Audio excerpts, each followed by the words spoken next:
नमस्कार, जय श्री कृष्णा, जय श्री राधे। स्वागत है आप सभी का आपके अपने चैनल कुंडली शास्त्र में। मैं हूं आपका साथी एस्ट्रोलॉजर रतन सिंह।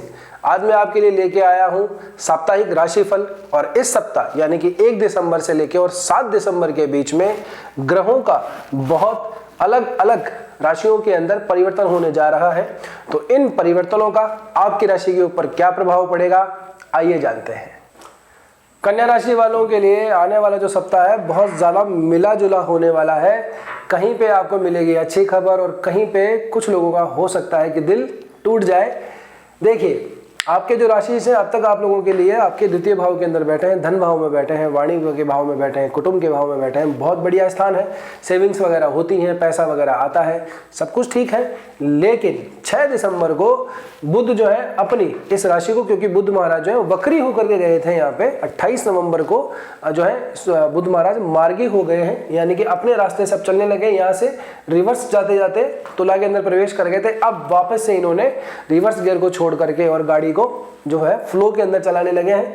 तो 6 तारीख को वृश्चिक राशि के अंदर प्रवेश करेंगे, जो कि आपके लिए पड़ता है तीसरा भाव। राशि का तीसरे भाव में चले जाना, खास करके बुध जैसे शुभ ग्रह का, बहुत ज्यादा अच्छा नहीं माना जाता।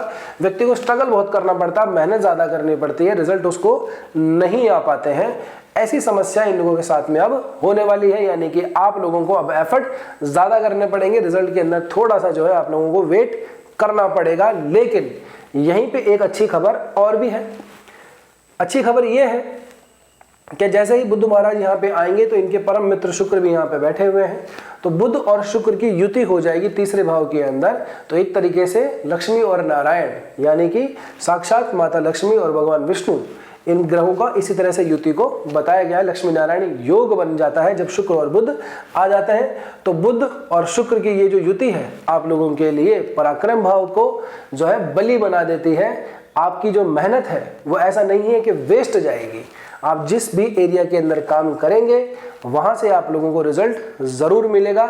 ऐसे समय के अंदर जो व्यक्ति है कोयले की खान में भी काम करे तो वहां से हीरा निकाल लाता है, और वही आप लोगों के साथ में अब होने जा रहा है। जी हाँ, एक बात और मैं करूं, आप लोगों के लिए 11वें भाव के अंदर एक गुरु महाराज ऑलरेडी बैठे हुए हैं। लेकिन 5 दिसंबर को, जी हाँ, जैसे बुध महाराज यहाँ पे गोचर करेंगे उससे ठीक एक दिन पहले जो गुरु महाराज हैं वो लाभ भाव से निकल करके आपकी ही राशि के अंदर प्रवेश करेंगे। जी हाँ, आपकी कन्या राशि के स्वामी बुध बनते हैं, तो बुध की दूसरी राशि या यूं कहें कि पहली राशि जो है वो मिथुन बनती है। तो मिथुन के अंदर गुरु का प्रवेश हो जाएगा और वो भी केंद्र भाव के अंदर होगा। जी हाँ, तो कर्म स्थान के अंदर गुरु का आ जाना काम को बहुत ज़्यादा बढ़ा देगा। आपका जो काम करने का तरीका है वो भी थोड़ा सा बदल जाएगा। आप लोगों के लिए रेस्पॉन्सिबिलिटी बढ़ने वाली है, लेकिन साथ साथ आप लोगों की जो सामाजिक पहुंच है, जो सोशल रीच है, वो भी यहाँ से आपकी बढ़ती हुई दिखाई दे रही है। अपने आप को, अपने काम को जितना हो सके उतना समाज से, लोगों से कनेक्ट करिएगा। और यही वो समय है जब आपका काम जो है लोगों से कनेक्ट होगा। देखिए, जो भी काम जितना ज़्यादा लोगों से रिलेवेंट होता है वो काम उतना ही ज़्यादा बढ़ता रहता है, और वही काम आगे जाके सक्सेस व्यक्ति को दिलाता है। ठीक है ना। तो गुरु का आप लोगों के दशम भाव के अंदर आ जाना एक शुभ संकेत है, क्योंकि गुरु की यहाँ से 5वीं दृष्टि आपके द्वितीय भाव पे पड़ेगी, 7वीं दृष्टि आपके सुख भाव पे, और यहाँ से गुरु की जो 9वीं दृष्टि आपके 6ठे भाव पे पड़ेगी। तो सुख और काम, और साथ ही साथ के अंदर काम का जो वातावरण है, जो एनवायरमेंट है, वो सभी चीजें सुधरती हुई नजर आ रही हैं। तो आप लोगों के लिए गुरु का ये जो परिवर्तन है, पहले भी थोड़ा ठीक था, अब और ही ज्यादा शुभ होने वाला है। चंद्रमा अभी मीन राशि के अंदर है। चंद्रमा जैसे ही मिथुन राशि के अंदर प्रवेश करेंगे, देखिए चंद्रमा पहले तो जाएंगे वृषभ राशि के अंदर 4 और 5 दिसंबर को। तो वृषभ राशि के अंदर चंद्रमा उच्च के हो जाते हैं। जी हाँ, तो नवम भाव के अंदर उच्च का चंद्रमा आप लोगों को भाग्य के अंदर बहुत सारे, एकदम से देखिएगा इन 2 तारीखों को भाग्य के अंदर आप लोगों को एक रॉकेट लगेगा, बूस्टर शॉट लगने वाला है। तो ये बूस्टर शॉट आपको 2 दिन रहेगा, और फिर चंद्रमा युति बना लेंगे गुरु के साथ में आपके केंद्र भाव के अंदर। ये भी 5 बड़े महायोगों में से एक योग होता है गज केसरी योग।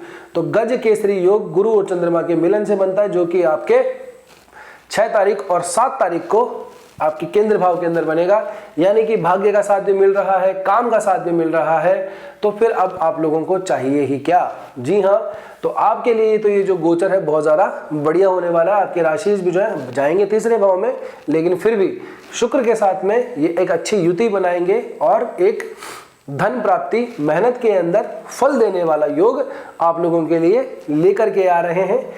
अब यहाँ पे मंगल महाराज भी हैं, ऑलरेडी बैठे हुए हैं, तो मंगल भी क्या है 7 दिसंबर को यहाँ से निकल जाएंगे। जी हाँ, 7 दिसंबर को मंगल महाराज धनु राशि में प्रवेश करेंगे, तो वापस यहाँ पे 3 ग्रही फिर से बैठ जाएंगे। तो एक दिन के लिए, सिर्फ एक दिन के लिए आपके इस भाव के ऊपर चतुर्ग्रही योग बनेगा। जी हाँ, सूर्य, मंगल, शुक्र और बुध, ये चतुर्ग्रही योग आपके पराक्रम भाव में बनेगा। 7 तारीख को मंगल अपनी जगह पे आ जाएंगे, चौथे भाव के अंदर आ जाएंगे, गुरु की सीधी सीधी दृष्टि पड़ेगी।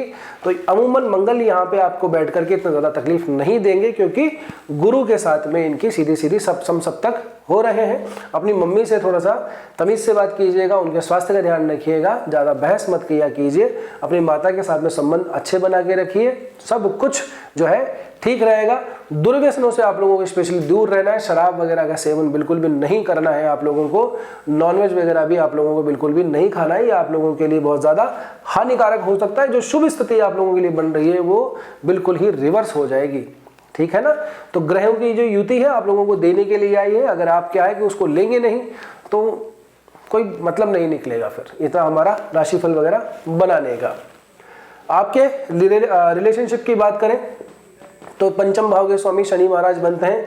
शनि भी आप लोगों के लिए अब मार्गी हो चले हैं। जी हाँ, पंचमेश जो है शनि का सप्तम में बैठ जाना, और शनि का इतने दिनों से, क्योंकि लगभग अमूमन 138 दिन के बाद में शनि जो है मार्गी हो रहे हैं, और 28 तारीख को मार्गी हो चुके हैं। 28 नवंबर को शनि का यहाँ पे मार्गी होना प्रेम संबंधों के अंदर आप लोगों की छोटी अंडरस्टैंडिंग जो है उसको थोड़ा सा और इंप्रूव करता हुआ दिखाई देता है, मैच्योरिटी को बढ़ाता हुआ दिखाई देता है ना। शनि का ये आपके सप्तम भाव के अंदर बैठ जाना आपकी व्यापारिक साझेदारी जो है, या फिर आपकी रिलेशनशिप, यानी कि आपके जो लाइफ पार्टनर हैं जिनके साथ में आपका विवाह हुआ है, वहां से भी आप लोगों को जो मैच्योरिटी है, जो परिपक्वता है, आपसी अंडरस्टैंडिंग है, कॉम्पैटिबिलिटी है, वो बढ़ती हुई दिखाई दे रही है। तो आप लोगों को व्यर्थ का झगड़ा नहीं करना है, क्योंकि मंगल की चौथी दृष्टि पड़ रही है। तो मंगल क्या है, तकरार लेके आएगा, लड़ाई भी करवा सकता है, नोकझोंक बनाएगा, लेकिन अपने एरोगेंस को, अपने एटीट्यूड को थोड़ा साइड में रखिए, मैच्योरिटी के साथ में आगे बढ़िए, रिलेशनशिप आपका मजबूत होगा, आपका दाम्पत्य जीवन भी और ज्यादा सुखद होगा।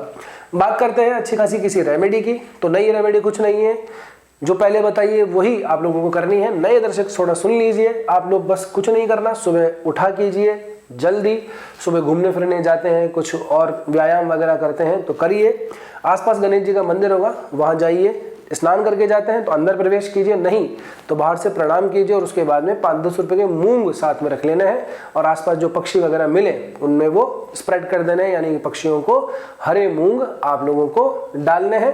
साथ में अगर आप लोग अगर चींटियों के लिए कोई स्थान ले जाएं, चींटियों को कोई दाना ले जाते हैं तो और भी बढ़िया है, ये तो सोने पे सुहागा हो जाएगा, आप लोगों का काम जो है पूरी तरह से बन जाएगा। एक यही रेमेडी करनी है, प्रतिदिन आप लोगों को 5-10 रुपए का ये थोड़ा सा काम करना है। अगर आप सक्षम हो तो ठीक है, नहीं तो इसको ऑल्टरनेटिव डे भी कर सकते हैं। 5-7 रुपए का मूंग एक दिन रख लिया, 5-7 2, और चींटियों का तो बहुत सस्ता पड़ता है तो उसकी तो गिनती भी नहीं करनी, 2-3 रुपए का एक दिन कर लिया। इतना भी नहीं कर सकते तो कम से कम सप्ताह में एक दिन तो कर ही लीजिए। इतने से तो आपको उपाय करने ही पड़ेंगे। अपने जीवन की इतनी बड़ी बड़ी समस्याओं को आप निदान चाहते हैं, और आपसे जेब से 5-7 रुपए भी अगर खर्च नहीं होते तो फिर तो आप लोगों को हाय तौबा मचाना बिल्कुल बेमानी है ना। तो बस थोड़ा सा उपाय कर लीजिए, काम चीजें ठीक हो जाएंगी, ज्यादा कोई समस्या वाली बात है नहीं।